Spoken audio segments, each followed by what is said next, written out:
ዓለም ገብረዋህድ የመጣበት መንገድ ይሄን ቪዲዮ ስልክልኝ በጣም ነው ከሌሎች የበለጠ አውሬ ሆኖ ነው የመጣው። እዚህ የሚሸጉጡላቸው ሰዎች አሉ። መንግስት ተከታትሎ ይድረስባቸው። ከተፈለገም እነማን የት ቢሮ እንደሆነ ጥቆማ ለመስጠት እንችላለን።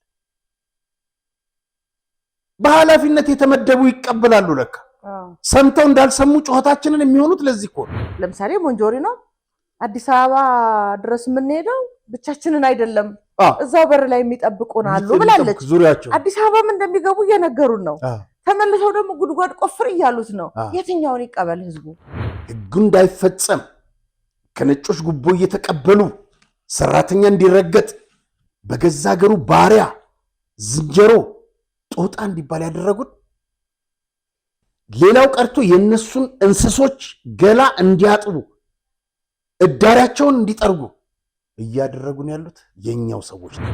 ነፍሳቸውን ለማዳን የሄዱትን ሰዎች ለሱ የክብር የጠላት መሳቂያ ያደረጉን የሚለውን የክብር ቃል ነው የሚጠቀሙ። እነዛ ግን ለሞት ነው እየተጠሩ ያለ። ሴቶችና ህፃናት ሄለን አለች። ሴቶችና ህፃናት አይመለከታትም። እንደ ሴት እኮ አዝና አይዟችሁ ማለት እኮ አትችልም። በጥርስ ገላ ነገ ሌላ ቀን ነው ትላለች። እና እኔ አሁን ፍትህ ነው የምፈልገው። ገና ምን አይነት አውሬ ፋሽስት እንደሆነ ለካ በእነሱ ደምና ላብ ነው እንደዛ ያበጠው። የእነሱን ስጋና ደም እየመጠጠ እውነቴን ነው የምነግርሽ። በጣም የሚያሳዝን ነው። አዲስ አበባ ሰዓት ዝብጻሕ በይንና ንሽኮም ኢና ማለት አይኮነን።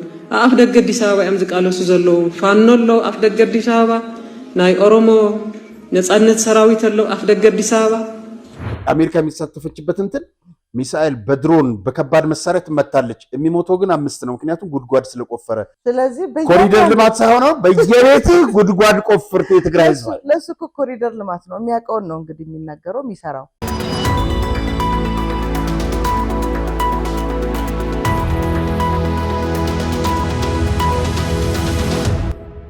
አሁኑኑ ይወስኑ። ልዩ የኢንቨስትመንት እድል በመርካቶ ተክለ ሃይማኖት በወር እስከ 100,000 ብርና ከዚያ በላይ ቋሚ ገቢ የሚያስገኝሉት ድንቅ እድል በአጭር ጊዜ ውስጥ ትርፋማ የሚያደርጉትን የንግድ ሱቅ በልዩ ዋጋና አማራጭ የክፍያ መንገዶች ዛሬውኑ ያዙ።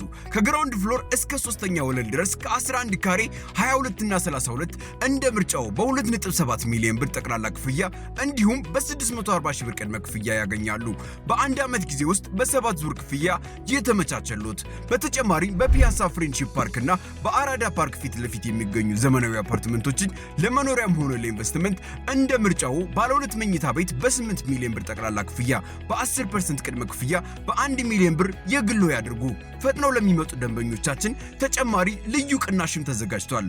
ለበለጠ መረጃ 0945 703865 ይደውሉልን። ሰላም ጤና ይስጥልኝ ክቡራን ተመልካቾቻችን፣ የዛሬው ፕሮግራም ተጀመረ። ተከስተናል። እውነት ነው። እንዴት ሰነበታችሁ ክቡራን ተመልካቾቻችን? እንደተለመደው እንግዲህ ዛሬም አዳዲስ ነገሮችን ይዘን ቀርበናል። ከዛ በፊት መልእክቶችን እናቀርባለን ከእናንተ የተላኩ። የአቶ ሊላይ ኃይለማርያምን እናስቀድም። በጣም አሪፍ ደስ ይላል። ምናልባት ከሂልተንም ጋር የተገናኘ ታሪክ ስላላቸው ስራ አስኪያጅም ነበሩ። ወንድሜ ሱሪ ባንገት ሆነባቸዋል። መንግስት ህጋዊ መብት አለው። ሆቴሉ ደረጃውን ለምን ቀነሰ፣ ሰራተኛ ለምን ተበደለ ብሎ ቢጠይቅ ለሂልተን ትልቅ ኪሳራ፣ ለመንግስትና ሰራተኛው ካሳ እንዲከፈል ዓለም አቀፍ ህግ ይፈቅድለታል። ግን ምን ይደረግ? ይህ ደብዳቤ መሸነፋቸውን የሚገልጽ ነው።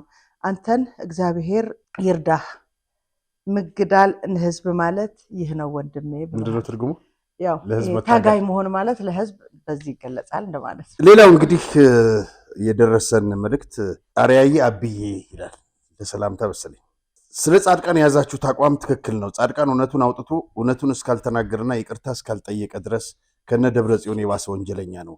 እሱ እኮ ቅድና ፕላን አድርጎ ነው ወደ ትግራይ የገባው። አሁን ጻድቃንን ያስቆጨውና ያናድደው ስልጣን ስላልተሰጠው እንጂ እውነት ለትግራይ ህዝብ አዝኖ አይደለም። መጀመሪያ የዘረፈው የኢትዮጵያ ንብረት ይመልስ። ፍትህ ፍትህ ለሰሜን እዝ ይላል። ትልቅ ሀሳብ ነው። እንግዲህ ቀጥሎ ደግሞ ያቀረቡትን ተመልካች ጽሁፍ የምናቀርበው በጣም ጥሩ ስራ ነበር ወይም በጣም ጥሩ ስራ ነው በርቱ እያልኩኝ የወንድማችንን ችግር ለማቃለል በቀላሉ 5000 ሰዎች እያንዳንዳችን 200 ብር ወይም 10,000 ሰዎች 100 ብር ብናዋጣ የተጠየቀውን መጠን በ24 ሰዓት መክፈል ይቻላል ይላል። እውነት ነው። ለጌታሁን ይልማ ወንድማችን ለሂልተን ሰራተኛው 30 ዓመት አገልግሎ ለተገፋው ያውም ህጉ እየፈቀደለት ጀርባው ለተሰጠው እስቲ ዛሬ በዚች ሰዓት ፕሮግራሙ ተከታተሉ እያንዳንዳቸው አሁን ፕሮግራማችንን እስከ 20 ሺህ ሰው ያየዋል 100 ብር ላኩለት በአካውንቱ 10 ሺህ ሰው 100 ብር ቢልክ ያለ እሱ የሚያስፈልገውን ወጪ መሸፈን ይቻላል ነው የሚለውና የባንክ አካውንቱን ብንገልጽ ደግሞ ለማስታወስ ያህል ጌታሁን ይልማ 100,011,97,774 ነው የንግድ ባንክ አካውንቱ። እሺ እኔ አሁን እዚሁ እያለን ለአምስት ሰዎች እኔን ጨምሮ በአምስት ሰዎች ስም አቤላንችም ላይ ያለን በአምስት ሰዎች 200 ብር ጨረታው ተጀምሯል። 1000 ብር ልክ ያለው ደስ ይላል።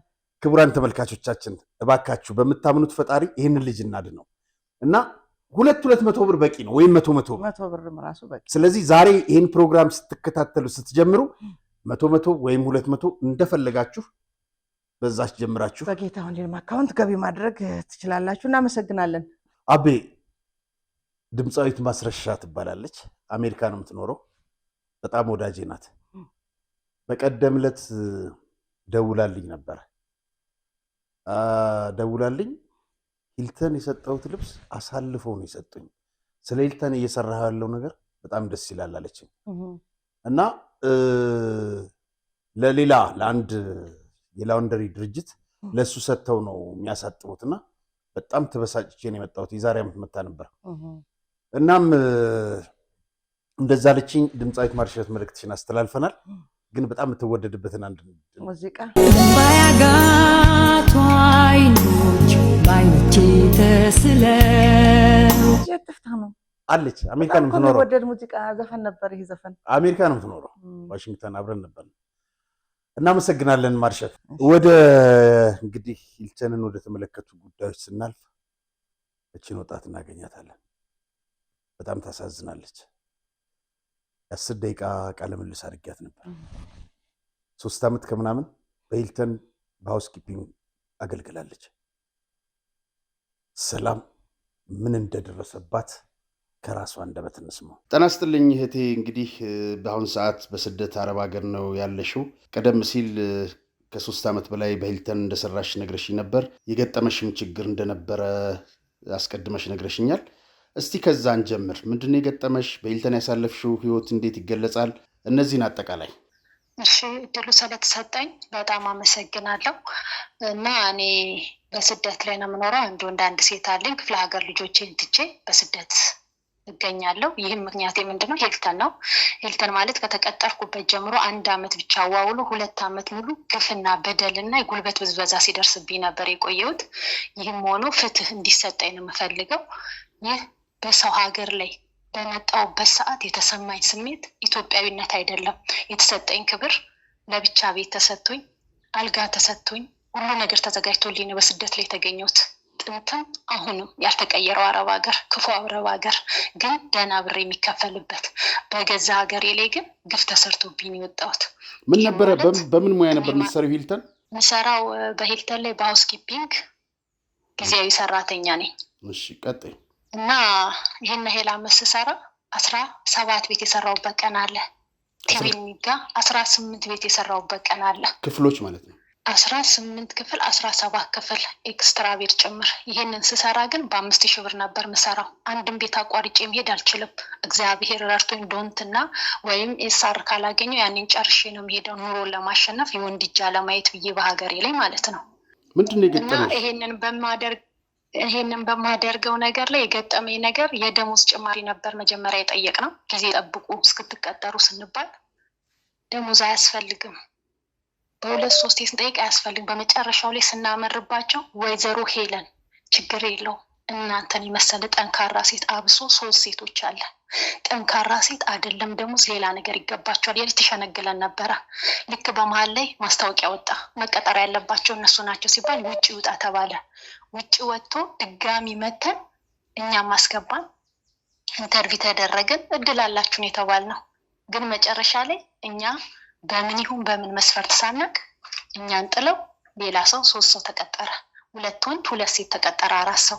ይሄም ሆነ ብለን ተስፋ አልቆረጥንም። ምክንያቱም በገዛ ሀገሬ ሌላ ሀገር ነው የተሻለ ነገር ፍለጋ አለብኝ። ምክንያቱም የወንድ እጃ ላይም ዛሬም ብዬ ነው እና ያንን በምንሰራበት ሰዓት በጣም የዛሬ 2 ዓመት በጣም ሩጫ ነበረ። ጫናው ሃውስኪፒንግ ላይ ነው ያለው። ሃውስኪፒንግ እንደሚሰራ እኔ እንጃ የሆቴል አጥንት እሱ ነው እና እንደዛ በምሰራበት ሰዓት ተንሸራትቼ ወደኩኝ።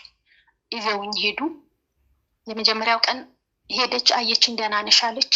ኤክስቴንሽን ስንወጣ ድጋሚ ለአገር ውስጥ ለብቻ ስሩ ተብለን ኤክስቴንሽን እዛ ማዶ ሄደን በምንሰራበት ሰዓት ስወድቅ ኑረዲን የሚባል ነበር የዛኔ አለቃ።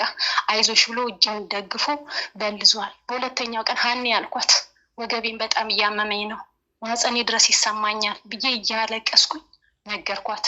ሚሰል ቀላል ነው፣ ዳይክሎ እንዳትወጊኝ ስለ ሲምፕል ነው። ሀና ማለት በጣም አታላይ ለሰው ጭካኔ የሌላት ናት ሀና ማለት። ሃውስኪፒንግ ላይ ግን ስትሰራ ነበር ያንን ስራ ታውቀዋለች። እኔም ኑሮ ነው ብዬ ያንን በምሰራበት ሰዓት ለካ ስሜቱ እየባሰን የሄደው በሁለቴ ስለወደኩኝ። ልክ ሃውስኪፒንግ ሰርቼ ወጥቼ ወደ ቤት ሄድኩኝ። እንደ ነገ ጀምሮ ከነገ ወዲያ ምንድን ነው አፍሪካ ህብረት ነው።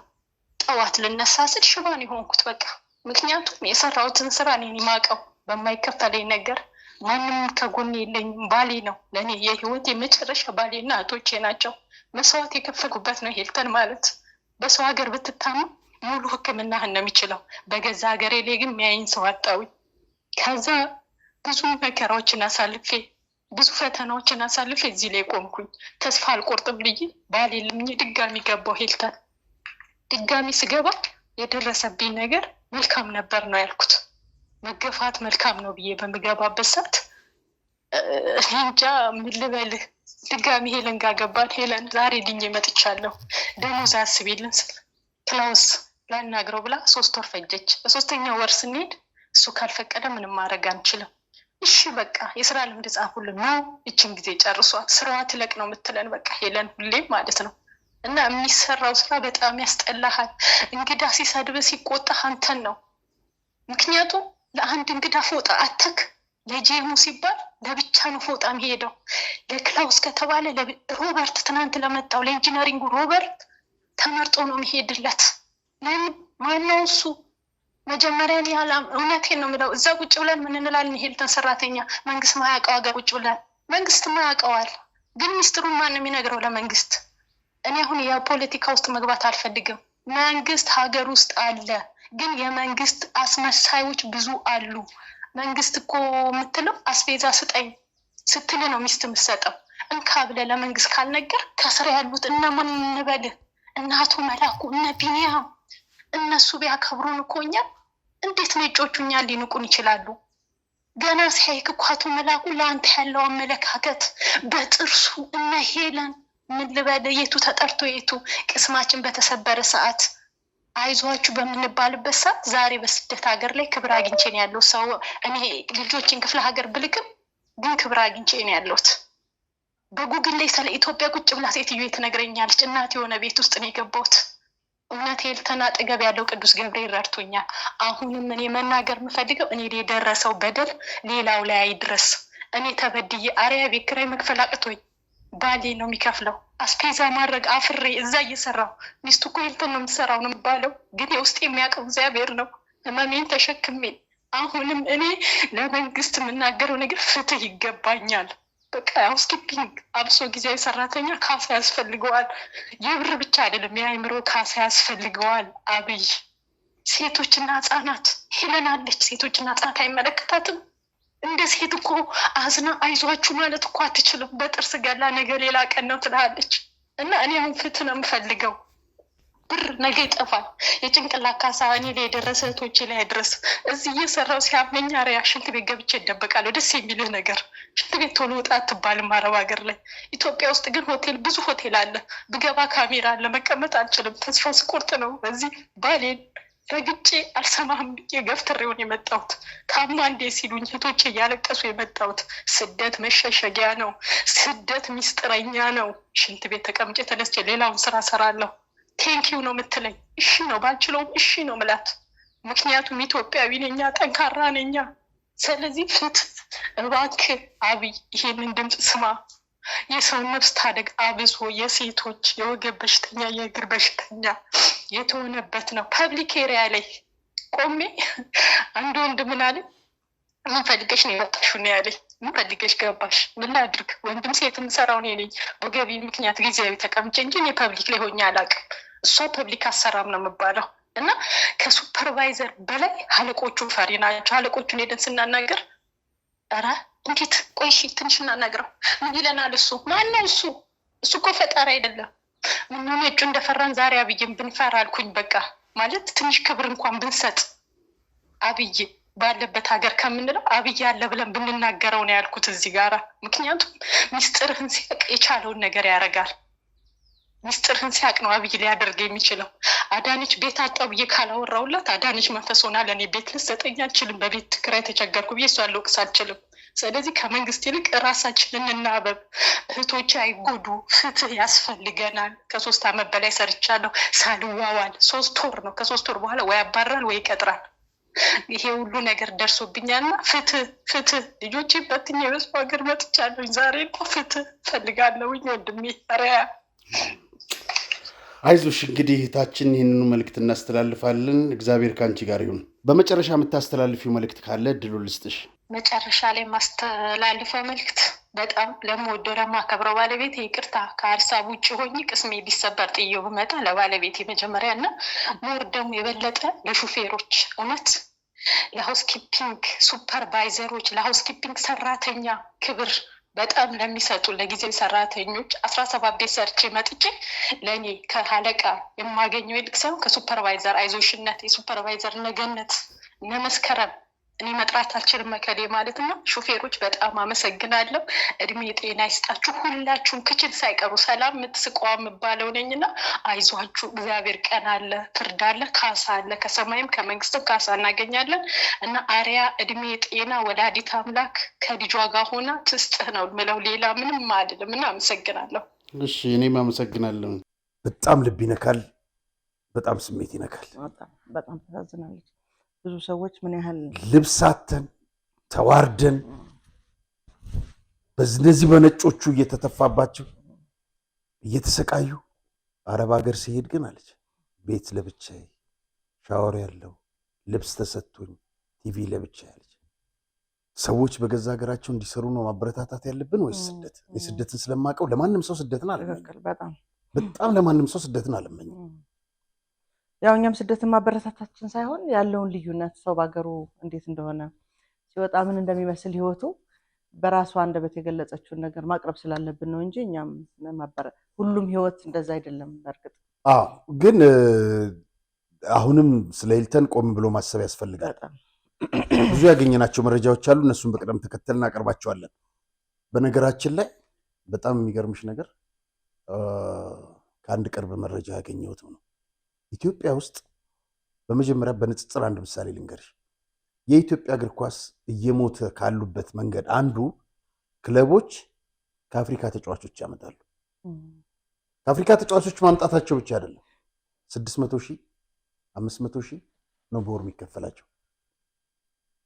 ለመቻል ክለብ ዮሐንስ ሳህሌ አሁን የኢትዮጵያ ብሔራዊ ቡድን አሰልጣኝ የሆነው ዮሐንስ ሳህሌ ያመጣው አንዱ ኡጋንዳዊ አንድ ጨዋታ አድርጎ 1 ዓመት ሙሉ ደሞዝ ተከፈለው 600,000 ብር። ተጠባባቂ ወንበር ላይ ቁጭ ብሎ አይደለም 43 ዓመቱ ነው። አንድ ጎል ያገባው መላጣ ሸብቶ ጨዋታ ጨረሰ እኮ ነው። 1 ዓመት ሙሉ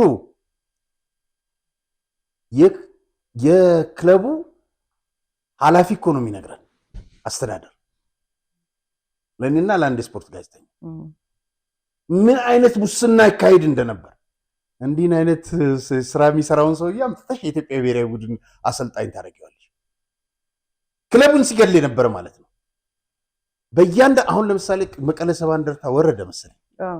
በጣም የሚያሳዝንሽ በየክለቡ በማስወረድ የሚታወቅ ጸጋዬ ኪዳነ ማርያም የሚባል የያዘው ክለብ በሙሉ ወርዷል። አምጥተው ለሰባ እንደርታ አሰልጣኝ አደረጉት፣ አባረሩት፣ መልሶ አመጡት፣ አወረደላቸው። በቃ እንደዚህ ነው የሚካሄደው። ጠብቀው ከስር አሰልጣኞች ያመጣሉ። ምን ልልሽ ነው፣ ወደዚህ ጉዳይ ለሌላ ጊዜ እናስተላልፈውና ሙስና አለ። 600,000 ብር ብቻውን አይበላም ተጫዋቹ። ተከፋፍለው ነው። ልክ ነው። በየሆቴሉ እነ ክላውስ ሌሎችም በየሆቴሉ የሚመጡ ኃላፊዎች የሚከፈላቸው $15,000 ነው። 15,000ውን አይወስዱትም። እዚህ የሚሸጉጡላቸው ሰዎች አሉ። መንግስት ተከታትሎ ይድረስባቸው። ከተፈለገም እነማን የት ቢሮ እንደሆነ ጥቆማ ለመስጠት እንችላለን። በኃላፊነት የተመደቡ ይቀበላሉ። ለካ ሰምተው እንዳልሰሙ ጩኸታችንን የሚሆኑት ለዚህ እኮ ነው። ሰሞኑን ክላውስ የሚባል መጣ። ምን አላቸው መሰለሽ? የእኛን ስራ ምናምን ተነግሮታል። እዚህ ምን ሰራውን ማለት ነው። ምንም አያመጡም፣ አይዟችሁ ሰራተኛው ምንም አያመጣም። ኢትዮጵያ ውስጥ እኮ ህግ የለም። ህግ አለ። እሱ ነው ይሄንን የሚለው። ኢትዮጵያ ውስጥ ህግ አለ። ህጉ እንዳይፈጸም ከነጮች ጉቦ እየተቀበሉ ሰራተኛ እንዲረገጥ በገዛ ሀገሩ ባሪያ፣ ዝንጀሮ፣ ጦጣ እንዲባል ያደረጉት፣ ሌላው ቀርቶ የነሱን እንስሶች ገላ እንዲያጥቡ እዳሪያቸውን እንዲጠርጉ እያደረጉን ያሉት የኛው ሰዎች ናቸው። ሂልተን ውስጥ ከነዚህ ጉቦ ከሚቀበሉት በተጨማሪ ሂልተን ውስጥ ያሉ ሂልተን ውስጥ የሚሰሩ ማኔጅመንት በጣት የሚቆጠሩ እነሱ ናቸው። በጣም የሚገርምሽ ሰሞኑን የምናቀርባቸው እንግዶች አሉ። ቢኒያም እንዴት ወደ ስልጣን እንደመጣ የጃንሆይ ቅርሶች ወጥተው ምን አለሽ ተራ ተቸብችቦልሻል በእነማ ይህንን መጥተው ይናገራሉ። ሰኞና ማክሰኞ የምን ቅርስ ነው ብለው ሰነዶቹን ባለፈው ሰምተናል አይደል? በሙሉ ቅርሶችን አውጥተው እነ ክላውስ ሸጡ። እነዚህ ሰዎች በህግ ካልተያዙ፣ እነዚህ ሰዎች በቁጥጥር ስር ካልዋሉ፣ እነዚህ ሰዎች አካውንታቸው ካልተፈተሸ፣ ለነማን የሥራ ፈቃዳቸው በየጊዜው እንዲታደስ ማን እንዳደረገላቸው ይሄንን ማየት ተጠየቀ። ሌላ ምን ሊጠየቅ? በጣም በነገራችን ላይ የሥራ ፈቃዳቸው ስትል በተለይ አንዳንድ ነገሮች ደጋግመን ባየናቸው ቁጥር የሚመጡ ሀሳቦች አሉ። ለምሳሌ አንድ ሰው ወደ 9፣ 8 ዓመት 10 ዓመት ከቆየ ማን ነው ይህንን የኃላፊነቱን ጊዜ የሚያራዝምለት? ተገምግሞ የሚመለከተው አካል ገምግሞት በዚህኛው ለምሳሌ አንድ ድርጅት በሚቀጥለው ዓመት ይሄን ያህል ገቢ ያስገኛለሁ ጎሉ ይሄን ያህል ነው ብሎ ባስቀመጠው ልክ መስራቱ ተረጋግጦ ተገምግሞ ነው አይደለ ኃላፊነቱ እንዲቀጥል የሚደረገው። ካልሆነ ደግሞ ውጤታማ ካልሆነ በሰራተኛውም በውጤቱም ተገምግሞ ሌላ ሰው ነው እንዲተካ የሚደረገው። ይሄን ያህል ጊዜ የቆየበት ምክንያት ማን ነበር መገምገም የነበረበት? እነዚህም በኃላፊነት ያስቀመጧቸውን ሰዎች እየገመገሙ እንዲቀጥሉ ወይም እንዲወርዱ ማድረግ የነበረባቸው ሰዎች ናቸው። ቅድም የእውነት እየተከፈላቸው ያለ ደሞዝ ብቻቸውን ነው ወይ የሚበሉት እንድንል የሚያደርገን ማለት ነው። ሌላው በጣም እንደውም ልናየው አሁንም ለሚመለከተው አካል ማድረስ ያለብን ጉዳይ ለመንግስትስ ግብር ይከፍላሉ ወይ? የሚገባውን ግብር ይከፍላሉ ወይ? የማይጭበረበር ህጋዊ የሆነ ኦዲተር አለው ወይ? እነዚህ ነገሮች ተመልሰን የሚመለከተው አካል መልስ ሊሰጥባቸው የሚገባ ጉዳይ ናቸው። ምክንያቱም የተረሳ ተቋም እንደሆነ የተረሳ ሆቴል ድርጅት እንደሆነ አረጋግጠናል እና ምን ያህል በህጋዊ መንገድ ከሰራተኛው ደሞዝ የሚገባውን ግብር እየተቆረጠ ነው። በእያንዳንዱ ሰራተኛ የሚገባ ግዴታውን የሚወጣበትን ግብር እየከፈለ ነው፣ የሚቆረጠውን እየተቆረጠበት ነው። እሱ ብቻ አይደለም እኮ ሰራተኛው ማግኘት ያለበትን ይቀሙታል። ሁለተኛ አንድ እዛች ጋር ማርምሽ ነገር ምንድነው? ሆቴል እኮ ትርፋማ ነው። በማን መሰለሽ? በማኔጅመንት እኮ አይደለም፣ በሰራተኛው ደም በሚተፋው። እች ልጅ ዛሬም አረብ ሀገር ሆና ሰላም ስለ ሂልተን ነው የምትቆረቆረው። እኔ ላይ የደረሰው ሌሎች ልጆቼ ላይ እንዳይደርስ ግን ደሞዛቸውን እንኳን በአግባቡ በወሩ አይከፈላቸውም። ትላንት ደውለው ምን አሉኝ መሰለሽ? እነ ቢኒያም ከ20 ቀን በኋላ ነው የሚከፍሉን። ወሩ አልፎ በሁለተኛው ወር አልፈረሙልኝም። ይሄን የምልህ ከዚህ በላይ ባርነት አለ እንዴ? በገዛ ሀገርሽ ሰርተው በእለቱ አሁንም ድረስ እኮ ነው አይከፈላቸው። አቤ ከሰሞኑ በእንግሊዘኛም በአማርኛም እያፈራረቁ ደብዳቤ ጻፉ በተከታታይ። በመጀመሪያ ለሂልተን ሰራተኞች ወታችሁ ስለ ድርጅቱ ምንም አይነት መረጃ ምናምን እንዳትሰጡ። የሂልተን ሰራተኛ ከጠርሙሱ አልፏል ትግስቱ። ገንፍሎ ሰላማዊ በሆነ መንገድ መብቱን ያስከብራል። ሁለተኛ አንድ ይሄ ባነው መላክ የሚባል አለ በሰው ላብ በ500 ሰራተኞችም ልጅ ገልጸዋለች ምን እንዳደረጋት እነጌታውን ላይ ሌሎች ሰራተኞች ላይ ምን እንዳደረሰ በድምጽ አቅርበናል። ገና ይቀርቡልሃል። ገና ምን አይነት አውሬ ፋሺስት እንደሆነ ለካ በእነሱ ደምና ላብ ነው እንደዛ ያበጠው የእነሱን ስጋና ደም እየመጠጠ። እውነቴን ነው የምነግርሽ፣ በጣም የሚያሳዝን ነው። አሽከርነቱ፣ ተላላኪነቱ፣ አጎብዳጅነቱ፣ ጭካኔው በገዛ ወገኖቹ ላይ ሆኖ የማንን እንትን ነው የሚያስፈጽመው? የነጮቹ። ለአቶ መስፍንና ለአቶ መርከብ በሚል ደብዳቤ ጽፈዋል፣ ማስጠንቀቂያ። ጭራሽ ሰራተኛው በጠቅላላ አንድ ሆኗል። ደብዳቤ ጻፋችሁ አልጻፋችሁ ምንም ልታረጓቸው አትችሉም። በመጀመሪያ ደረጃ ነጮቹ መነቀል ብቻ ሳይሆን በህግ መጠየቅ አለባቸው። ሰሞኑን ጃናሊ የሚባለው ወደ ኪችን ሄደልሽ። ከሰሞኑ በዚች 2 ቀን ወደ ኪችን ሄዶ ሲገባ ውጣ አለው ሰራተኛ። በፊት ሁሉም ነበር የሚፈሩት። ኢትዮጵያዊው ነው ውጣ የሚለው። አዎ፣ ምክንያቱም ኩፍያ አላረገም። ያበሻ ፀጉር ይበናል ወደ ምግቡ፣ የነጭ ፀጉር የማይበንበት ምንድነው? ውጣ ኮፍያ ሳታረግ አትገባም። ጀግና ነው ይሄን ያደረገው ልጅ፣ ጀግና። መብታችንን በገዛ እጃችን። አንዳንድ ጊዜ መንግስት ጣልቃ የኃይል እርምጃ ወሰዱ ምናምን አይደለም። መብትህን ግን በገዛ ሀገር ማስከበር አለ። በትክክል ሁሉም ነገር ለመንግስት አሳልፎ መስጠት ልክ አይደለም። አንድ ልጅ ከጀርመን ይጻፈልላል፣ ማንም አይቀጥልልህም። እነሱ ፈሪዎች ናቸው። ስለዚህ እንዴት በገዛ ሀገራችሁ እንድትሆናላችሁ? ትክክል ነው። እያንዳንዱ ሰራተኛ መብቱን ማስከበር አለበት። ሁሉም ሰራተኛ በአንድነት ቆሟል። ደስ ይላል። ከጎናችሁ ነን። ጥያቄያችሁን በሰላማዊ መንገድ ግፉበት። የሰዎቹን ግን አምባገነንነት ነው የሚያሳየው። እነ መስፍን ላቀረቡት ጥያቄ መመለስ ያለባቸውን ጥያቄዎች መመለስ ሲገባቸው ጭራሽ የማስጠንቀቂያ ደብዳቤ ማስፈራራት መጀመር፣ የትላንት ማንነታቸው በግልጽ መታየት ጀመረ ማለት ነው። በጣም ሰራተኛው በቀደም ዕለት ለሻይ ተሰበሰበ። ይሄን ይመስላል።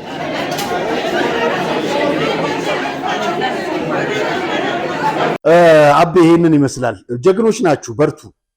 በጣም ተረግጣችኋል፣ ለብዙ ዓመት ታግሰዋል። ስለ ጌታሁን እኮ ስለሞቱትም ጭምር መታከሚያ ኢንሹራንስ እያላቸው እኮ ነው ይሄ ጨካኝ ፋሺስት መላኩ ምትው የከለከላቸው። ከነጮቹ ጋር እየተባበረ ፍርድ ቤት የወሰነውን ኢንሹራንስ ማግኘት ሲገባቸው መታከሚያ ጭራሽ እሱ ተከልክሎ ከስራ ቀረሽ እያለ ቀናት እየለቀመ ሰራተኞች እንዲሞቱ ያደርጋል። አንድ ነገር ልንገረ አበበች፣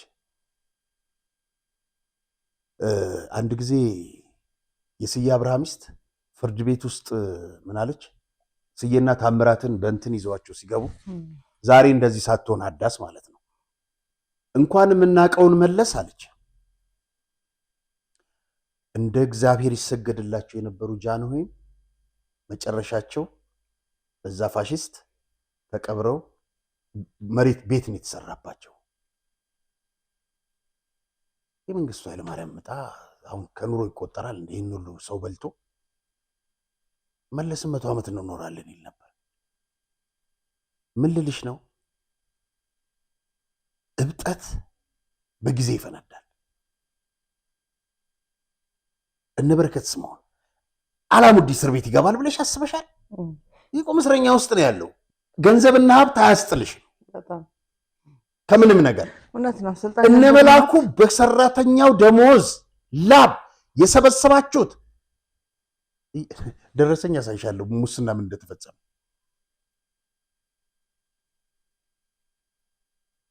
እንባ አለ፣ የሰራተኛው እንባ አለ፣ ግፍ አለ። የሞቱት ነፍስ ዛሬ ሂልተን ደጃፍ ቆማ የፍትህ ያለ ትላለች። የነዛ ሴቶች 186 ሰዓት አልሰራሽም መላኩ፣ አናትህ ላይ ደም አለ፣ የሰው ደም 16 17 18 ክፍሎች በአንድ ቀን እንዲያጸዱ የሚገደዱት በዛ ላይ ክፍያቸው በጣም የወረደ ከክፍያቸው ካሳል ብለው ተስፋ እንዳያደርጉ ጉልበታቸው ጤንነታቸው ኢቭን ሲወድቁ አደጋ ቅድም የሰማናት አደጋ ሲያጋጥማቸው የሚኖረው ታሪክ በጣም ነው የሚያሳዝነው። እቺ ልጅ እዚህ ላይ ያልተናገረችው ልንገርሽ ያጫወተች ሰላም ማለት ነች 18 ክፍሎች እያጸዳች 3 ዓመት ስሰራ ስድብ ነው አለች። የጃለኒና የዚህ እንትናን ክላውስ 2 ጊዜ ነው ማጸደው አለች አልተጸዳም ተብሎ። ከዛ አንድ ቀን የሆነ ገስት ስታጸዳ ወርቅ አገኘች። ወርቁን ሄዳ ለእንትን አስረከበች። 6 ወር ቆይታ ሴትዮዋ ከውጭ መታ ወርቁን ወሰደች። ጠርታት ታንኪው ብላ 3000 ብር ሰጠችኝ አለች። 3 ዓመት ስሰራ ሁሉ ክፍል እያጸዳው ሂልተን አንድ ቀን ታንኪው አላለኝም ማለት አታሳዝንም? በጣም አያሳዝንም? በጣም በጣም በጣም ዛሬም ይሄን እያደረጉ ያሉት እነ ጨካኞች እነ መላኩ ናቸው። ነፍስ አለ በእጃቸው። የሚሰቃዩ ነፍሶች አሉ። ያለቀሱ እንባዎች አሉ። የሞቱ እንባዎች ነፍስ ይፋረዳቸዋል። ኢቭን የሰላም ህይወት እንደዛ ሆና የካዳችሁ እነ ይሄ ማነው ሰይፈዲን ነው ማንም ትባል ጭምር የሰው አውሬዎች ናቸው። በእውነት የሰው አውሬ ካለ እነዚህን ይመስላል። አሉ ብዙ አሉ። እነዚህ እንግዲህ በተለያየ ጊዜ የተከፈሉ ናቸው። አበበች በዚህ ሰሞን 2000 ብር የማያወጡ ናቸው። ክፍያው ለምን የዋለ ነው? ለእድሳት ለምናምን ተብሎ ለ2 ብሎን ለምናምን በቀደም ያቀረብ ነው ማለት ነው። እዚህ ደረጃ ተደርሷል የሂልተን። ሌላው ከሰሞኑ የስራና ክህሎት ሚኒስቴር የጻፈው ደብዳቤ አለ በ9/11/2018 በድርጅቱና በማህበሩ መካከል ባለው የደሞዝ ድርድር ሚኒስቴር መስሪያ ቤቱ አስማሚ እንዲመደብላችሁ ጠይቀውናል ይላል።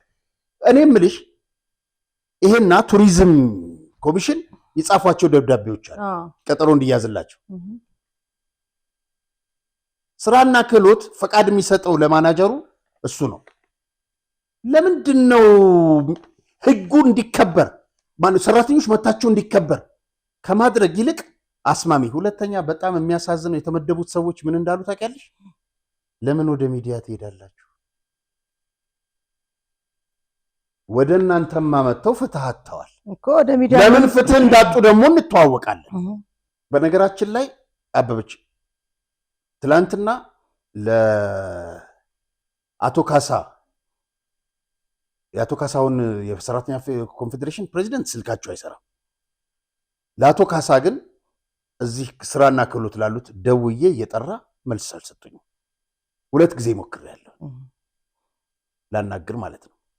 ስለዚህ እነዚህ ሰዎች ፍትህ እንዲያገኙ ግዳጅ መጣልና 11 ዓመት እንዴት ተቀመጠ ብለው መጠየቅ እንጂ እንዴት አድርገው ነው ልናስማማ ምናምን ብለው ደብዳቤ። በዛ ላይ ደግሞ ከክፍያ ጋር በተገናኘ ለተፈጠረ ክፍተት ነው የሚለው ደብዳቤው። የክፍያ ጉዳይ አይደለም እኛ የጠየቅነው እስከዛሬም ድረስ ሰራተኛው ሐሳቡንም ሲገልጽ በጽሁፍም ሲያቀርብልን ያለው ጥያቄ የደሞዝ ጭማሪ ጉዳይ ብቻ አይደለም፣ የመብት ጥያቄዎች ናቸው። እንደውም ትላንትና ማስታወሻ እንድጽፍበት የሰጠኝ ወረቀት ላይ በግልባጩ ያየሁት ሰራተኛ ስራውን ተረጋግቶ እንዳይሰራ ማወክ፣ መረበሽ፣ ማዋከብ፣ አጸያፊ ስድቦችን መሳደብ፣ ማበሳጨት፣ በከፍተኛ ድምፅ በመጮህ ማዘዝ፣ መቆጣትና ማመናጨቅ ምናምን የሚሉ ሰው ክብሩን የሚነኩ ማንነቱን የሚያዋርዱ እየሰራ ያለውን ስራ ዋጋ ባለመስጠት የሚደረጉ የመብት ጥያቄዎች ጭምር ነበረ ሰራተኞቹ የጠየቁት። ትክክል። የቅድም ያልከው የኢንሹራንስ ጉዳይ አለ። ብቻ ሰራተኛው ተጠይቆ እያንዳንዱ ጥያቄያቸው ምን እንደሆነ ተጽፎ ለሚመለከተው አካል ቀርቦ ትወያይበታለህ እንጂ የደሞዝ ጭማሪ ጉዳይ ብቻ አስመስለው ያቀረቡት ደብዳቤ ነው የደረሰንና ይሄ መስተካከል ያለበት ሐሳብ ነው። እውነት ለመናገር ከሰውነት ውጭ ያደረጉት ጉዳዩን የክፍያ ጉዳይ ያደረጉት ሰው የመሆናቸው ያለመሆናቸውን ዋጋ ያሳጣቸውን አመራር ነው ማንነት እየጠየቁ ያሉት። ስለዚህ በዚህ ጉዳይ ላይ ተመሳሳይ ነገር ማስተካከያ ይሰራሉ ብዬ አስባለሁ። ምክንያቱም ቀላል ነገር አደረጓት፣ አነስ ያለች ነገር። ምክንያቱም እነሱ የሉበትም እዛ ህይወት ውስጥ ያሉት ናቸው እውነተኛ ስሜታቸውን እየነገሩ ያሉት። ቅድም ያልናቸው ነገሮች አሉ። ከዚህ ከሙስና ጋር በተያያዘ $15,000 ውስጥ የሚዞር ነገር አለ። ይኸውልሽ ከዚሁ ጋር በተያያዘ አቶ ልዑል ሰገድ እዚህ በስክሪኑ ፎቶቸውን የምናያቸው በጣም ድንቅ መልእክት ጽፈዋል። እናመሰግናለን።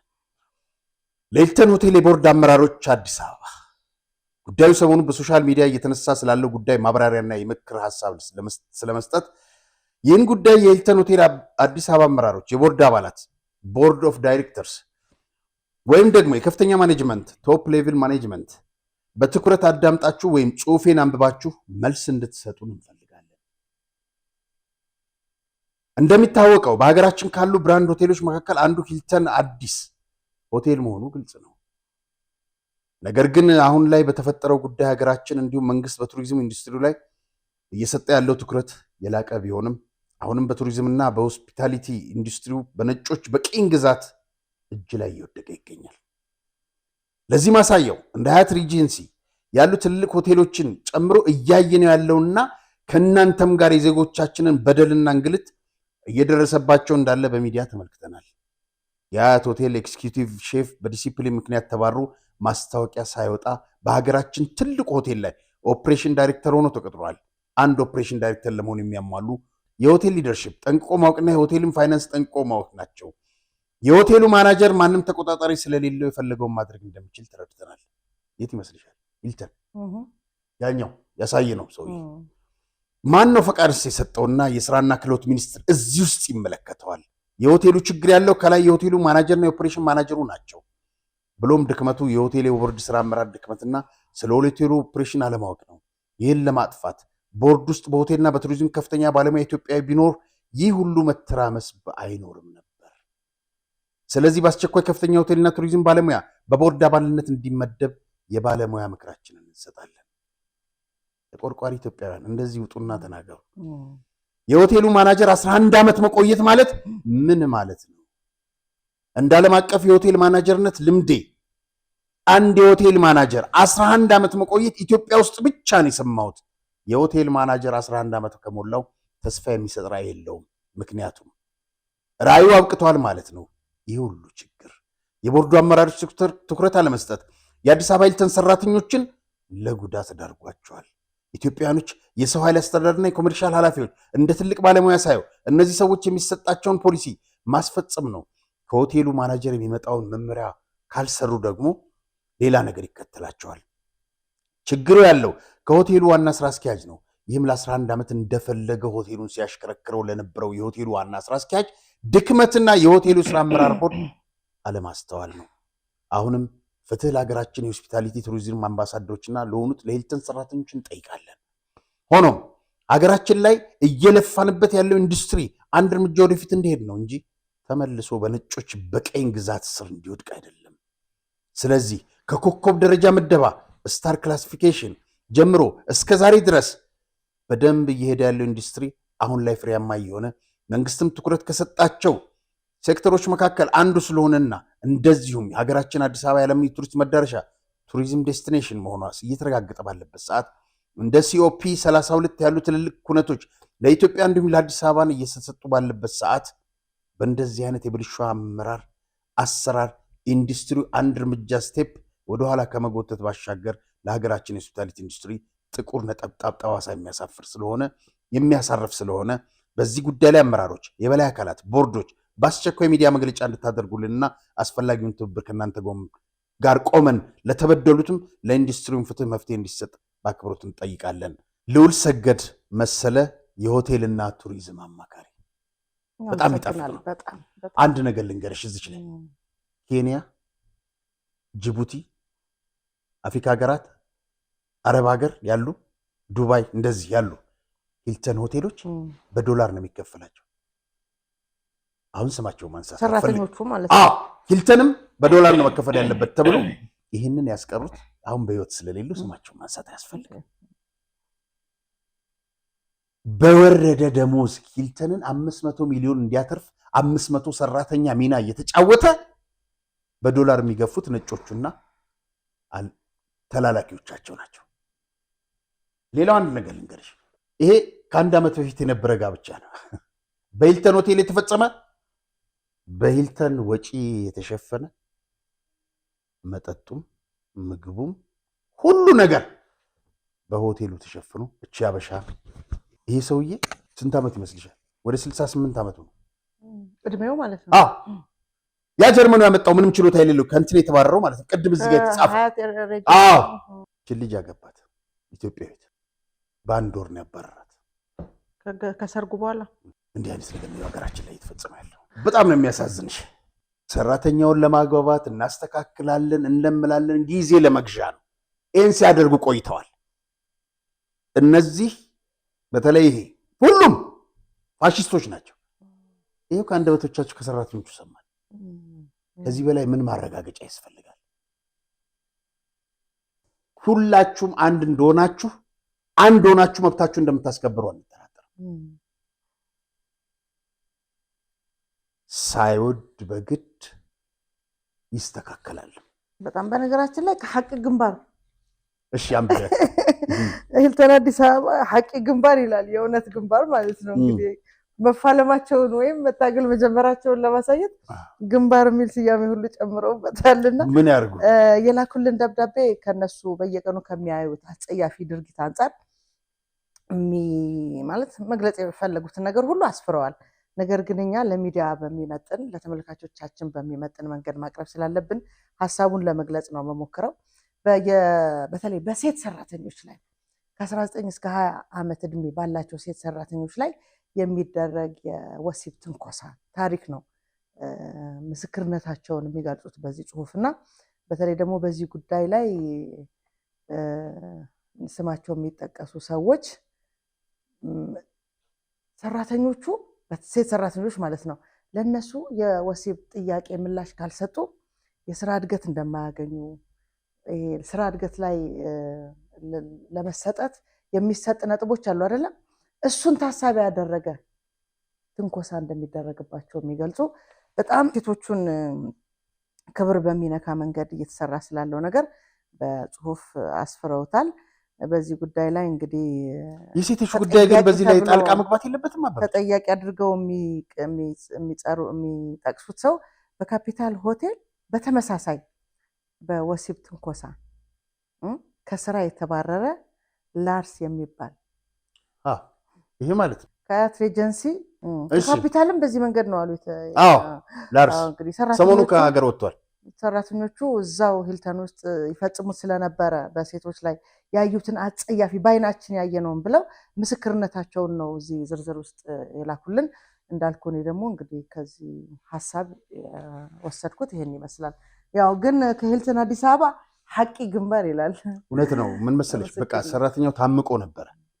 አንድ ጊዜ አንድ ጋዜጠኛ ሄዶ ከታዋቂ ጋዜጣ በኋላ እዛ ሄዶ ሊዘግብ ምናምን በእንትን ያዙት በምግብ በምንድነው ስሙ በዚህ በዋና በምናምን ከዛ የሰራተኛውን ነገር አደፋፈኑ እና ዛሬም ከጎናችሁ ነን የሚመለከታቸው የማህበሩ አመራሮች መጥተው መግለጫ እንዲሰጡ እንጋብዛለን። እስካሁን ሳትከፋፈሉ በአንድነት ቆማችሁ ለወዳችሁ ሳታድሩ ላደረጋችሁት ሁሉ ልትመሰገኑ ይገባል እና ጉዳዩ ይመለከተናል ያሉት የያዟቸው ቀጠሮዎች አሉ። ሰራተኛውን ድርጅቱንና የሚመለከተው አካል ይሄ ተገናኝተው ሊወያዩበት የታሰበው አጀንዳ ከአገናኙ ወይም እንደ ሚዲየተር ሆኖ ሊያናግራቸው ከፈለገው አጀንዳ ሳይሆን የሚመነጨው ሰራተኞች ከሚያቀርቡት ሐሳብ መሆን እንዳለበትም በዚህ አጋጣሚ ማስታወስ እንፈልጋለን። የደሞዝ ጭማሪ ጉዳይ አይደለም ጥያቄው።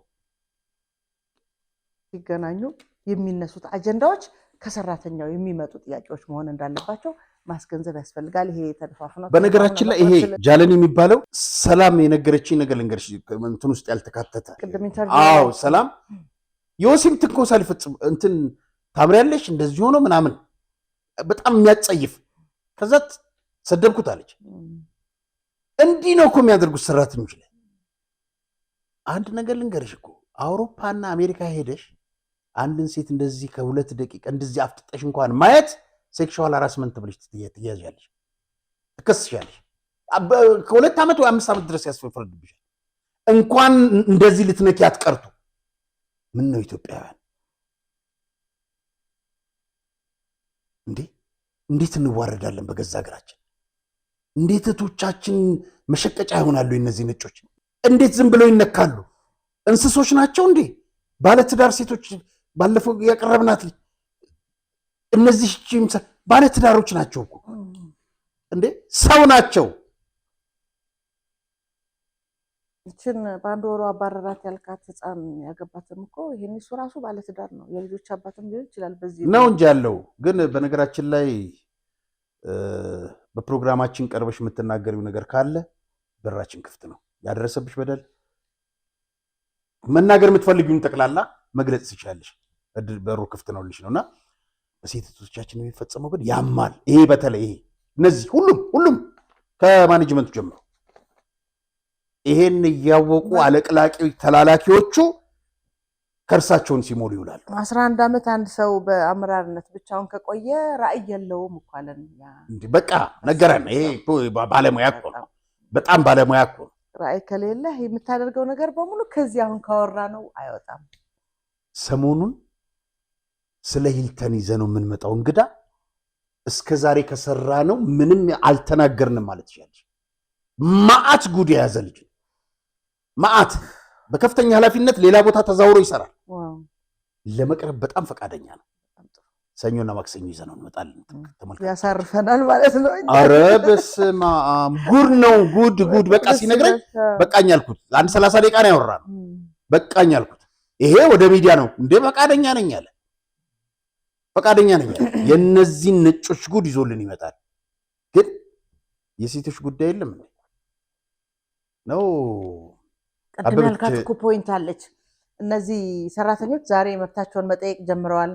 ልክ እሱ ከኪችን ሲገባ ማሟላት ያለበትን ግዴታዎች አሉበት አይደለ? አንድ ሰው አበሻው ሲያደርገው ፈረንጁ ግን የፈረንጅ ፀጉር ስለማይወድ ተብሎ ሊገባ ሲል አባረረው ብለናል አይደለ?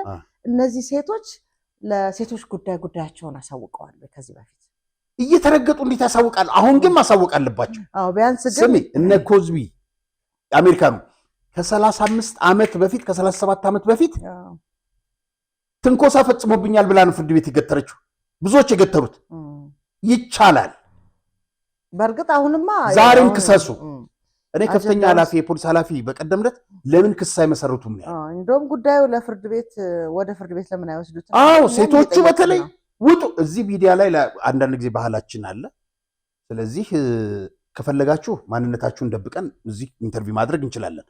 ግድ የለም እኛ ጋርም ኢንተርቪው አታርጉ፣ ላኩልን የደረሰባችሁን። ነገር ግን አደራጅታችሁ ፌዴራል ፖሊስ ጋር ሄዱና ክሰሱ። ይሄንን ያሉኝ ፖሊስ ኃላፊ። እንደውም በሴቶችና ህፃናት ጉዳይ ደግሞ ጉዳዩ ቢያዝ ይበልጥ ጉዳዩ ተቀባይነት ግን አንቺን እንሹምሽ እንደ የሴቶች ጉዳይ ኃላፊ የሂልተን የሴቶች ጉዳይ ኃላፊ ደስ ይለኛል። አይዛው ነበር እርምጃ የምትወስጂባቸው አንቺ እንኳን። እሺ ወደ ሌሎች ጉዳዮች እንለፍ። አበበች በጣም እንወዳቸው እናከብራቸው በዚህ ባለፈው ሰላም ማስከበር ወቅት ለኢትዮጵያ መከላከያ ሰራዊት እንዲሁም ለኢትዮጵያ ሕዝብ ውለታ ከዋሉ ከፍተኛ ጀነራል መኮንኖች አንዱ ናቸው። ማን? ጀነራል መሐመድ ተሰማ። ጠላቶቹን እያሳፈረ ባንዲራዋ ከፍ ብሎ እንዲውለበለብ አገሪቱ ህዝቡ በመረጠው መንግስት እንድትመራ ወደ እድገት ማማ እንድትጓዝ ዋጋ የሚከፍል ሰራዊት። ስለዚህ ይሄ ደግሞ ውጤታማ ነው። እነዚህ ባዕዳን የሚባሉ ጠላቶች ከአንድ 2-3 ጊዜ አብዛኞቹ ሞክረዋል ኢትዮጵያን ወረው፣ ግን ሁሉም በጀግኖች የኢትዮጵያኖች አርበኞች ተሸንፈዋል። የዛሬዎቹም የኛው ባንዳዎች ፉከራቸው አልሳካ ሲላቸው ከነዚህ ኃይሎች ጋር ሆነው እንደሚወጉ ሊያስፈራሩ ይሞክራሉ። ግን እኮ እነሱ የሚላላኩላቸው ኃይሎች በኢትዮጵያኖች የተሸነፉ ናቸው። ምክንያቱም እኛ የምናካሄደው ጦርነት ፍትሃዊ ጦርነት ነው፣ የሀገር ሉዓላዊነት ለማስጠበቅ ነው።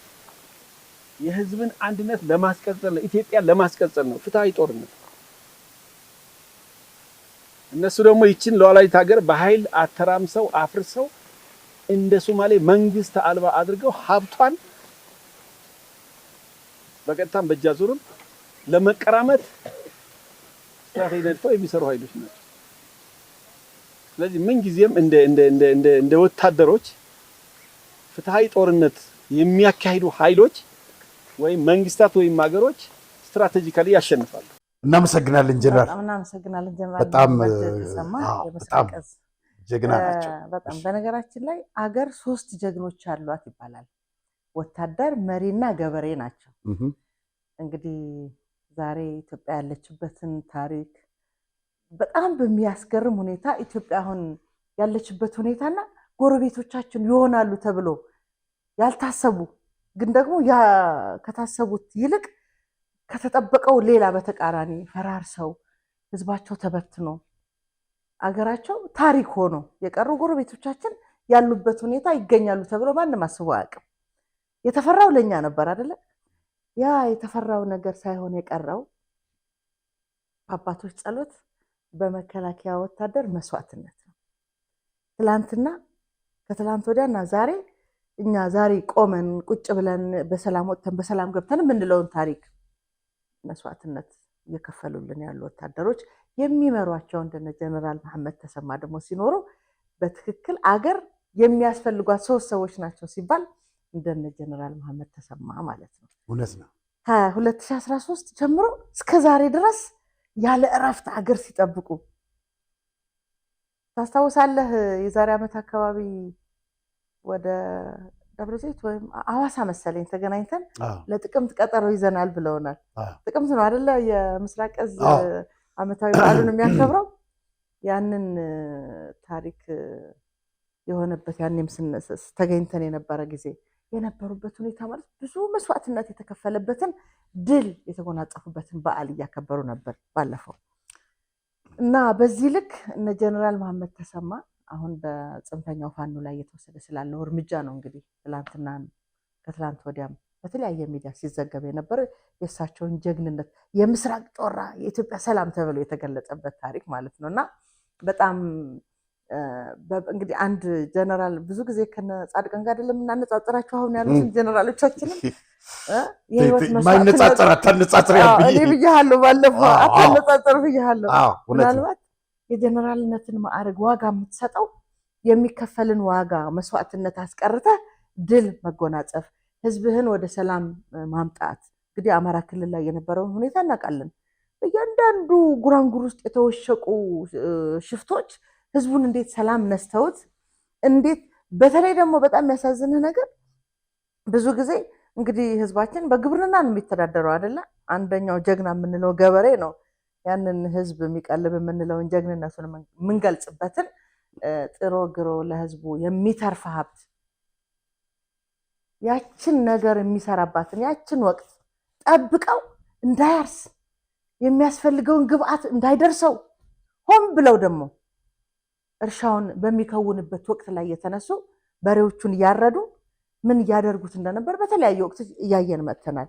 እችን ትላንትና የምስራቅ ጮራ የተባለችባትን ድል ደግሞ ያስመዘገቡት ገበሬው በአግባቡ ስራውን ሊሰራ በሚገባ ወቅት ላይ ጀነራል መሐመድ ተሰማ የከፈሉት ዋጋ እያየን መጥተናል ማለት ነው እና በዚህ ልክ ልናደንቃቸው ልናመሰግናቸው ባለፈው ማርሻልን ስታደንቅ ነበር አይደል? እውነት ነው ብዙዎች አሉ የነሱ አመራር ውጤቶች ናቸው እንግዲህ እነ ጀነራል መሐመድ በዚህ በሰሜን በጣም ብዙ ሁሉም ጀነራሎች አንድ ሆነው የተሰለፉበት በአመራሩ ደግሞ ማርሻል ትልቅ አመራር የሰጡበት ነውና ባለውለቶቻችን ናቸው። ጀነራል ጌታቸው ጉዲና ብዙዎቹ ሁሉም እና ባለፈው እንዳልኩ ቀጠሮ ሲሰጡን ለጥቅምት አዲስ ድል አዲስ የእውነት የምስራቅ ጮራ ደግሞ ይዘው እንደሚመለሱ ተስፋ እናደርጋለን። ብዙ እያየን ነው። በጣም የሚገርምሽ ነገር አንድ እክል ገጥሟቸው ነው እናንቺ ምናል ያንን እንኳን በቃ በሳምንት ሳይሞላ ያ ከዛ ሀዘን ወደ እንትን ነው የሄዱት ወደ ግዳጃቸው። እነዚህን ያላከበርን ማን ታከብራለች? ላለፉት 8 ዓመታት ኦልሞስት እሳቸው በረሃ ላይ ናቸው ልጆቻቸውን ጥለው ማለት ነው። ያው እንግዲህ እዛ ያሉት ልጆች ይበልጣሉ። ኢትዮጵያን ለማጽናት ነው። ታዲያ እነዚህን ካላከበርሽ ማንን ታከብሪያለሽ? ፖለቲካውንና ወታደሩን ለያይተን እነዚህ ባይኖሩ እኮ ኢትዮጵያ ፈርሳለች እኮ እንደው ያኔ ሐሳብን እንደው ያኔ ያመጣል ለነዚህ ክብር ያልሰጠች ለማለት ሰጪ ይሄን ካነሳን እንግዲህ ወደ ጉዶቻችን ደግሞ እንሂድ። በጣም የሚገርምሽ ነገር አንድ ነገር ልንገርሽ። እነ ጣዕመ ምንድነው ስምረት ፓርቲ አንዳንድ ጊዜ የሚጽፏቸው ነገሮች እኔ ለምን እንደሆነ ሊገባኝ አልቻለም። ምንድነው ዓለም ገብረዋህድና እንትና ዶክተር እንትና ተነጠሉ ከነ ሞንጆሪኖ ተለያዩ እንደዚህ ተደረጉ ምናምን እያሉ ይጽፋሉ። ማንን ለማደናገር ነው አልገባኝም። ዓለም ገብረዋህድ የመጣበት መንገድ ይህን ቪዲዮ ስልክልኝ እንትና በጣም ነው ከሌሎች የበለጠ አውሬ ሆኖ ነው የመጣው። በነገራችን ላይ አንገል ልንገርሽ 86 ገጽ ጽፎ 2012 ዓ.ም ጦርነቱ እንዲጀመር ማለት በቃ በተደራጀ ሁኔታ ሰሜን ዕዝ መተው ከዛ በኋላ ወደ ጦርነት እንዲገባ ያን ጽሑፍ የጻፈው ዓለም ገብረዋህድ ነው። ከራሱና ከድርጅቱ ኦሪጂናል የተገኘ ወረቀት አለ። በቅርቡ በጀነራል ዮሐንስ መጽሐፍ ላይ ይወጣል እና እንስማ ምን እንደሚል ብለፈርቲ ብድሮናት ብሚሳይላት ብከበርቲ ብረት ብፍላይ ከተማታት ከውፅሑ ዝኽእል ዕንወታት ምግማት ይከኣል እዩ እንኳይ ብናይ ህዝቢ ትግራይን መንግስቲ ትግራይን ህወሓትን ካልኦት ዓቕምታትን ዓቕሚ ናይ እስራኤልን ናይ ኢራንን ውግእ አሜሪካውን ተሓውሰቱ ውግእ ይሄ እኮ ሰሞኑን ቲፒኤልኤፍ ማለት ራሳቸውን ወደ ስልጣን ካመለሱ በኋላ የተሰጠው ሹመት አለ የከተማና ኮንስትራክሽን ቢሮ ኃላፊ ተደርጎ ማለት ነው። እና ለመጀመሪያ ጊዜ ዓለም ገብረዋህድ የኮሪደር ልማት ፕሮፖዛል ያቀረበበት ታሪክ ነው። እና እስራኤል ከኢራን ጋር አሜሪካ የሚሳተፈችበት እንትን ሚሳኤል በድሮን በከባድ መሳሪያ ትመታለች። የሚሞተው ግን 5 ነው፣ ምክንያቱም ጉድጓድ ስለቆፈረ። ስለዚህ ኮሪደር ልማት ሳይሆን በየቤት ጉድጓድ ቆፍርት የትግራይ ህዝብ ለሱ እኮ ኮሪደር ልማት ነው የሚያውቀውን ነው እንግዲህ የሚናገረው የሚሰራው። እሱ ላለፉት ዘመናት ጦረኝነት፣ ሞትን፣ በሌሎች ሞት ጀብደኝነትን፣ በሌሎች ሞት ሀብት፣ በሌሎች ሞት ስልጣን እንዴት ማስቀጠል እንደሚቻል ብቻ ነው የሚያውቀው። አሁን ዛሬ ላይ የተናገረው ነገር ስትሰማ እኔ እንደውም እውነት ለመናገር ኢትዮጵያ ቅድምም በጀነራል መሐመድ ተሰማ የገለጽ ነው መስዋዕትነት እየተከፈለባት ባትቀጥል ኖሮ የእውነት እነዚህ ሰዎች ብቻ እየመሯት ቆመን መሄዳችን እንደ ህዝብ መቀጠላችን ልንጠይቅ ምክንያቱም ልናውቅ ለሌላ ጥናት እንድንዘጋጅ ነው የሚያደርገን። በእያንዳንዱ ከዚህም በፊት በተሰሩ ቤቶች ከዚህም በኋላ በሚሰሩ ቤቶች የካርታ ፕላን ውስጥ ከሚሳኤል ከከባድ መሳሪያ ከድሮን የምንከላከልበትን ጉድጓድ መቆፈር ግዴታችን ነው ነው የሚለው። ይሄ መቆፈሩ አይደለም ጉዳዩ። አንደኛ ከማን የሚተኮስ ሚሳኤል ነው? ከሻዕቢያ ነው ወይስ ከእውነት ከፌደራል መንግስት ከኢትዮጵያ መንግስት? አይ እኔ ይመስለኛል እንግዲህ እንደዛ ፌደራል መንግስት ተኮሰ ብለው ድራማ መስራት ይችሉበታል። ሀውዜን ላይ ሰሩት ድራማ አለ። መቀሌ የሚገርምሽ ነገር ካምፓሱን ይመቱ የነበረው እዛው ከምንድነው ከኩህ አካባቢ ይተኮስ የነበረ ሚሳኤል ነው። ልጆች ሞተዋል። ከዛስ መንግስት ተኮሰ ነው ያሉት። መንግስት የከተማ ጦርነት አላካሄደም። መከላከያ ምናልባት እንደዛ አስበው ሊሆን ይችላል ከመቱ በኋላ ህዝብን ለማነሳሳት። አሁን ግን ይሄ ድራማ ከሽፏል። ጉድጓድ ቆፍሩ። በጣም እስከመቼ ሁሌ በጦርነት ነው ህይወትህ የሚቀጥለው ማለት ነው? ሁሌ ጠላት እያልክ የምትፈርጀው አለ ማለት ነው? እሺ በጣምስ አይምታታም ወይ? ለምሳሌ ሞንጆሪኖ አዲስ አበባ ድረስ የምንሄደው ብቻችንን አይደለም፣ እዛው በር ላይ የሚጠብቁን አሉ ብላለች። አዲስ አበባም እንደሚገቡ እየነገሩን ነው። ተመልሰው ደግሞ ጉድጓድ ቆፍር እያሉት ነው። የትኛውን ይቀበል ህዝቡ? ሲቀጥል ምናልባት ህዝቡ እያነሳ ያለው ጥያቄ ያው ከህወሓት ሴረኝነት የመነጨ ህዝቡ ነገሮችን እንደኛ በተለያየ መንገድ ማየት ጀምሯልና ጉድጓድ ቆፍሩ የሚሉን ከሻዕቢያ ጋር ተጣልተዋል ማለት ነው ወደሚል ድምዳሜ ደርሷል። ምናልባት ይሄ እውነት ሊሆን ይችላል ጽምዶ ፈርሷል ስለተባለ። አቤ ጉድጓድ መቆፈር ስትይ አንድ ነገር ትዝ አለኝ። ይሄ አዲስ ዘመን ጋዜጣ በ1933 ዓ.ም የወጣ ነው። በመዘክር ሲሄድ አንዳንድ ነገር መረጃ እንትን ለማድረግ እችን ሳገኛት ያስኳት። አንድ ህፃን ለማዳን 3 ሰዎች ሞቱ ይላል። ጅጅጋ ውስጥ ነው እንግዲህ በ1933 ነው ይሄ እንትን ዜና። የተቆፈረ ጉድጓድ ውስጥ ህፃን ልጅ ገባ። እሱን ለማዳን 3 ሰዎች ገቡ። ህፃኑ ተረፈ፣ 3 ሰዎች ግን ሞቱ።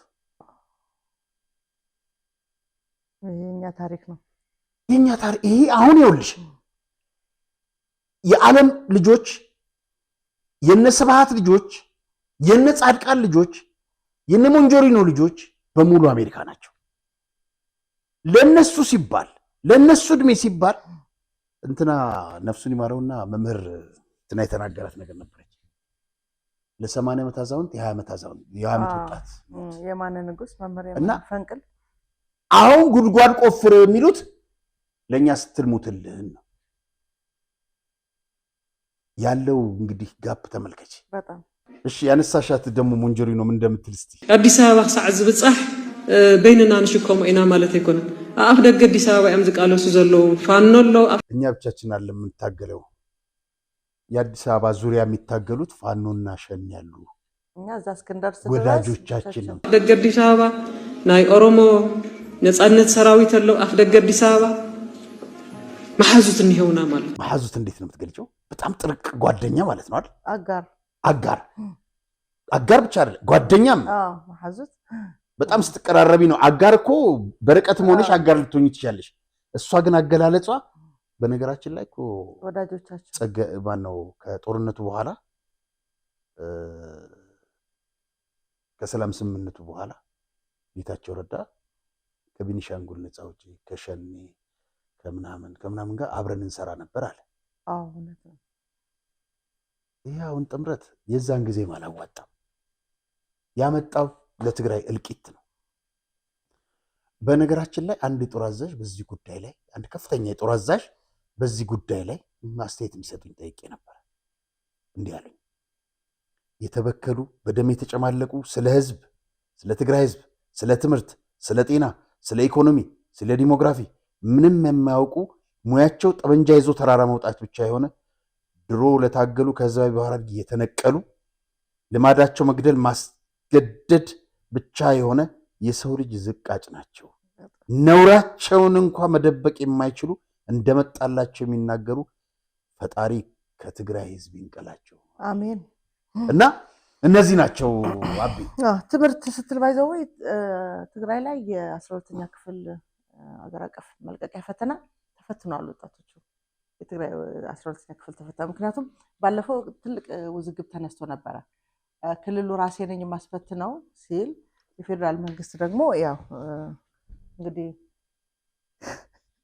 አንዱ የሚያስቀው ነገር እሱ ነው። እኛንን የምናስፈትነው ብለው ተማሪዎቹ እንዳይፈተኑ የተደረገበት ወይም እንዳይፈተኑ የተፈለገበት ምክንያት የአፈሳው ውጤት ለማድረግ ነበር። ግን ፌዴራል መንግስት ባደረገው ጥረት መሰረት ራሱ ፌዴራል መንግስት እነዚህን 12ኛ ክፍል ተፈታኞች እንዲፈተኑ ተደርጓል ማለት ነውና አንዱ ትልቅ መረጃ ስለሆነ ነው። ከዚህ በኋላ እንደውም ለአንድ ሰው አይ በቃ ተገደው እኮ አስፈተኗቸው ስል ኧረ የተሰበሰበ ወጣት አግኝተው ሲወጡ አፍሰው እንዳይወስዷቸው ለዛ እንዳይሆን የፈቀዱት መጠንቀቅ ያስፈልጋል ስትል ነበርና በነገራችን ላይ ትላንትና መቀሌ ሁሉ ጭር ብላ ነበረ። በጣም በጣም እና ምናልባት የተመኩባቸውን ያልናቸውን ፋኖች እንግዲህ ቅድም እንዳልነው በአማራ ክልል ገበሬ ህዝብ ጫንቃ ላይ የነበሩት የሚመኩባቸው ምንላቸው ቲፒኤልኤፍ ወይ እነሱ አይተው ከሆነ ዘመነ ካሴ ሞንጆሪኖን አዝሏት ወደ አዲስ አበባ ሲመጣ የሚያሳይ በጣም አስቂኝ ፎቶግራፍ ሰሞኑን እየተዘዋወረ ነበርና ያ ለነሱ ፕሮፓጋንዳ ነው። እውነታው ግን ሌላ ነው። ፋኖች ታስታውስ እንደሆነ የዛሬ ዓመት አካባቢ ነው መሰለኝ አንዱ ቃል አቀባያቸው እንዴ ስንት ዓመት ሆናችሁ 4 ኪሎ እንገባለን ካላችሁ ለምንድነው ታዲያ የማትገቡት? እዛው ዙሪያ እኮ ነበርን አለ። እዛው አጠገቡና እንዴት ታዲያ ምን ነው ሰዓታት ነበር የቀረን አለ። እና ምን ነው አልገባችሁም ሲባል 4 ኪሎ እና ፒያሳ አካባቢ የኮሪደር ልማቱ እየተሳለጠ ስለሆነ እኛ ደግሞ ልማት አናደናቅፍም ብለን ተመለስን ይላልና ይሄንን አልሰማችሁም ወይ?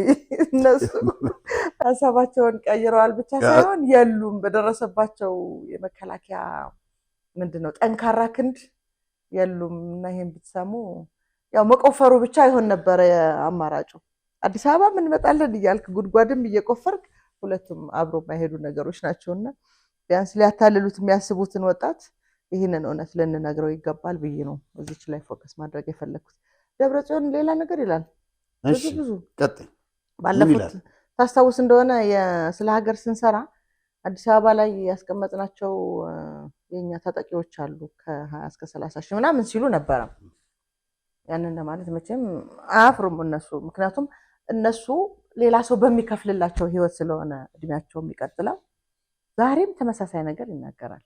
ለምሳሌ ሰልፉ ጥቂት ሰው የወጣው እኛ መምጣታችንን የሚጠብቅ ትግራዋይ ስላለ ነው ይላል። እንዴት አይነት ህልም ነው!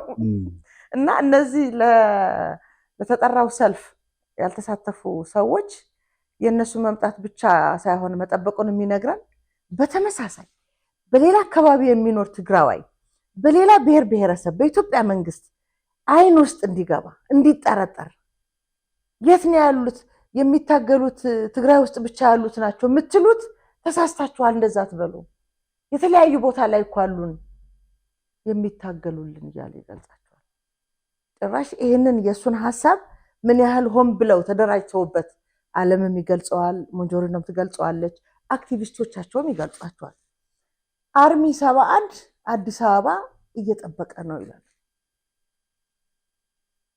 በእርግጥ እኔ ዛሬ ያለው ትውልድ የስልሳዎቹ ፖለቲካ ምን ማለት እንደሆነ የገባው ስለሆነ በሌላኛው አቅጣጫ ያለው ፖለቲከኛ ማለት ነው ትላንት በደርግ ዘመን የነበረውን የፖለቲካ ሴራ ዛሬ ሲደግሙት ቢቀበላቸው እንደሌለ አለማወቃቸው እነሱ ስልሳዎቹ ላይ ማቆማቸው ነው የሚያሳየ። ምክንያቱም ያንዳንዱ ወጣት ዛሬ አዲስ አበባ ሲመጣ ምን እንደሚል ሲጽፉት የምታየው የምትሰማው ነገር እንዴት እንደሚያሳዝን። መከላከያ ሆይ ጦር ሜዳ ብታገኘኝ ወድጄ ተሰለፍኩ ሳልሆን ታፍሼ ነውና በሰላም እጄን እንድሰጥህ ፍቀድልኝ የሚሉ ወጣቶች ናቸው ያሉት። ይሄንን ግን እነሱ የወጣቱ ወደ አዲስ አበባ መምጣት ለነሱ የፖለቲካ ኪሳራ ለወጣቶቹ ደግሞ ህይወት ማስቀጠያ እንደሆነ ስለሚገባቸው ዛሬም ድረስ ሌሎች አካባቢዎች ላይ የኛን ዓላማ የሚያስፈጽሙ ተጋሩ አሰማርተናል። ሁሉም አዲስ አበባ የሄደው ሁሉም ኢትዮጵያ ውስጥ የተበተነው ትግራዋይ እኛን ተቃውሞ ሳይሆን የኛንም ዓላማ የተሸከመ ነው እያሉት ኢላማ ውስጥ እንዲገባ እኮ ነው የሚያደርጉት። አውቀው ሁሉንም ሰው እንድትጣላ አንድ ያላነሳሽው ጉዳይ ዓለም ያለው እያንዳንዱ ትግራዋይ ያጋደለም ይሁን ያላጋደለ ልጁን እንዲሰጥ ይሄ ሁሉም በተገኙባቸው መድረኮች ምን ያህል በሰነድ በምናምን ተወስኖ አንድ አይነት ሐሳብ አንድ አይነት ሰነድ እንዳላቸው የምታረጋግጠው ሁሉም የተገኙባቸው መድረኮች ላይ ያሏቸው ሐሳቦች ናቸው። በነገራችን ላይ ዓለም ባለፈው ስለ ሀገር ፕሮግራማችን በእድሜ በኪሎ በቁመት እየመዘነ ማለት ነው ጠፍተው የሚሄዱ ወጣቶችን መልሷቸው ከዚህ በኋላ ብሎ ያለውን አንስተን ነበረ። ለምሳሌ እኛ 45 ዓመት የሞላው እንዲጋደልን እናስገድዳለን ስንል ነበር። አሁን ግን 60 ቢሆን ይሆን የሚሉ ሐሳቦችን ያቀርብ የነበረ ጊዜ ተችተነው ነበረ። ምን ያህል በሰው ልጆች አንተ ምንም አይነት አስተዋጽኦ ባላደረክባቸው ሌሎች አፈራቸውን በልተው ተቸግረው ባሳደጓቸው ቤተሰቦች ልጅ ላይ የኪሎ የቁመት የእድሜ ክራይቴሪያ አውጥተው እያፈሱ እንዲያመጧቸው ያደረገበትን ስለ ሀገር ላይ አውርተንበት ነበር። ዛሬም በተመሳሳይ ጭራሽ እኮ በየቤተ ክርስቲያኑ በየገዳማቱ ተበታትናችሁ የጠላት መሳቂያ የምታደርጉን ተመለሱ ይላል። ነፍሳቸውን ለማዳን የሄዱትን ሰዎች ለሱ የክብር የጠላት መሳቂያ ያደረጉን የሚለውን የክብር ቃል ነው የሚጠቀመው። እነዛ ግን ለሞት ነው እየተጠሩ ያሉት። በነገራችን ላይ ሁሉ ወደ አዲስ አበባ ለመምጣት ነው። አንድ ነገር አስታወስሽ። በረከት ስምኦን ባህር ዳር እስር ቤት አይባልም ቤት ውስጥ ነው የታሰረው። እሱ ስንት ሰዎችን በአስከፊ ሁኔታ አስሮ እንደፈጃቸው እናውቃለን። በረከት ስምኦንን አንድ ማቀ ወዳጅ ሊጠይቀው ከእንግሊዝ ሀገር የመጣ አጋጣሚ በዛውም ወደ ባህር ዳር ሲሄድ ጎራ ብሎ ሊጠይቀው አንድ ጊዜ ለንደን የመጣ ጊዜ ወንበር አመጣልኛል። ትህትናው ገርሞኛል። በኋላ ቁጭ አለ። ቁጭ በል ምናምን አለውና እንዴት ነው ልጁ ደግሞ የዚህ ለውጥ ደጋፊ ነው እና እንዴት ነው አሁን ያለውን ለውጥ እንዴት ታየዋለህ ምናምን አለው። እንደውም ለንደን መተህ ከነከሌ ጋር አግኝተን ነበር ምናምን በሚል ነው አስታውሳለሁ ምናምን አለና አሁን ያለውን ለውጥ እንዴት አየኸው አለው። እስር ላይ ሆኖ አሁን ዶክተር አብይ እኮ አልቻለውም።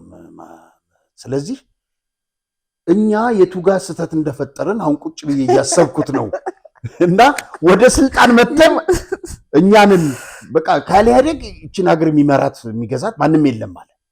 ይህን ያለው የዛሬ 4 ዓመት ምናምን የማሰቢያ ጊዜ ነው የተሰጠኝ እንጂ አልታሰርኩም ነው። በቃ እና የቱጋ ስህተት እንደፈጸምን ምናምን እሱን እንትን ብለን ወደ ስልጣን እንመለሳለን አለ እና እነዚህም ሰዎች አሁን ይህን ሁሉ ልጅ እንደገና ሊያስፈጁ የመንግስትን ዝምታ የመንግስትን ትዕግስት ለነሱ እንትን ሆናቸው በጣም የልብ ልብ ሰጣቸው። አዎ ሁለተኛውን እንዲያዩ ሳይሆን ሌላ ስህተት እንዲደግሙ እድል ሰጣቸው። ግን ደግሞ እነሱ ስለማይከፍሉት ዋጋውን በእያንዳንዱ የነሱ ግን እንዴት እኔ ወጣቱ ምልሽ እናቶች እየጮሁ ነው እየተቃወሙ ነውና ወጣቱም መሳሪያ ይዞ ተለማመድ እንደገና ወደ ውጊያ ግባ ሲባል አፈሙዝውን ወደ እነሱ ማያዞርበት ምክንያት በጣም ነው ግራ የሚገባኝ። 100 የማይሞሉ ሰዎች ማስወገድ ይሻላል ወይስ እንደገና ሌሎች ሺዎችና ሌሎች ሚሊዮኖች መሞት? በነገራችን ላይ አንድ ትውልድ ዋጋ እንዲከፍል ራሱን ያዘጋጅ ያለ ጀነራል ዛሬም ድረስ አንተ ፊት ቆሞ ተመሳሳይ ንግግር ሲናገር በነገራችን ላይ ደጋግሞ ከሚሏቸው ሁሉም አሁን የተገኙባቸው መድረኮች ላይ አሏቸው የምንላቸው ሀሳቦች ማለት እንጃ ሰው ስትሆን የምትለው ነገር ታውቃለህ። ትላንትና የሰራኸው ጥሩና መጥፎ ነገር ዛሬ ላይ ቆመ ብለህ ስታይ ታውቀዋለህ የትኛው ስህተት እንዳልክ እንደሆነና ህሊናቸው የት እንደገባ ግራ እስኪገባን ድረስ እየተባለ ያለው ነገር ስትሰማ ወይ እኛ ተሳስተናል ወይ እነሱ የሆኑ ነገሮች ናቸው እንድትል ነው የሚያደርግህ። በእያንዳንዱ አሁን የአፈሳ ሂደት ውስጥ ለምን ታፈሱ እንዴት ታፈሱ የሚለውን ተቃውሞ መልስ ለመስጠት የተገኙባቸው መድረኮች ከጀነራሊያ ህንፃ የሚባል ሰውዬ ጭምር አንዳንድ ደግሞ እንደስማቸው ህንፃ ገብተዋል። ህንፃ አላቸው። እንደ ፕሮፌሰር ሀረገወይን አይነት ያኔ የተናገረችውን ነገር በትክክል እነሱን የሚገልጽ ቃል ነው የተናገረችው። ለመሆኑ እነዚህ እናቶች ናቸው ወይ? እናት ባይሆኑ ሴት ናቸው ብለህ የምትላቸውን ሰዎች የሚሉት ነገር ከሰውኛ ነው ወይ የሚመነጨው ንግግራቸው እንድትል የሚያደርግ ዛሬ የሚያፍሱት የምናፍስ ያለ ነው ይላል።